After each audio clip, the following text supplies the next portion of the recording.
అబ్బా ఎంత మంచిగా ధైర్యం ఇస్తుండో కదా హీరో రామ్. తూర్పు గోదావరి జిల్లా అనపర్తి మండలం దుప్పలపూడిలుండే 18 ఏళ్ల శశి భవ్యత అనే ఈ బుజ్జికి ఎవ్వలకు ఎక్కువ రాని 1,00,00,000 మందిలో ఒక్కరికి వచ్చి ఏదో జబ్బు వచ్చిందట. అందుకే నడవలేక నిలవడలేక మంచి అనబడ్డదట. అయితే ఈమెకు హీరో రామ్ అంటే చెప్పలేని ఇష్టమట. ఇంతకు ముందు మంచిగా ఉన్నప్పుడు హీరో రామ్ పాటలు సినిమా చూసి మస్తు మురిసిపోయేదట. ఇట్లా పానం బాలేనప్పుడు కూడా మందులు వేయాలనన్నా అన్నం తినిపియాలనన్నా ఇంటోళ్ళు హీరో రామ్ పాటలు పెడితేనే ఇంటదట.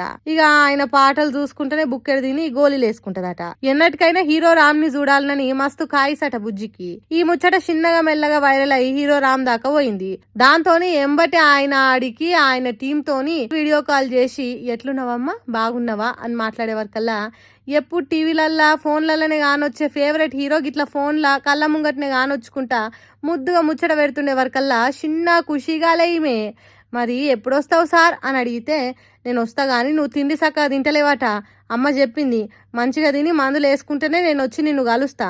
మరి అమ్మ చెప్పిన మాటిని మందులు వేసుకుంటావా లేదా మాటి అని మాట్లాడుకుంటా మంచి షెడ్ ఆడుచుకుండు.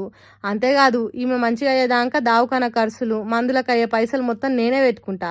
మంచి తిండి కూడా నేనే పంపిస్తా. పికర్ పడొద్దు, ఏం పరిశాన్ పెట్టుకోకుండా ట్రీట్మెంట్ తీసుకొని మళ్ళా మంచిగా అవుతామని ధైర్యం చెప్పిండు. ఇక ఈ వీడియో సోషల్ మీడియాలోకి వచ్చుడే లేటు. వావ్, రామ్ మనసు ఎంత మంచిదో కదా.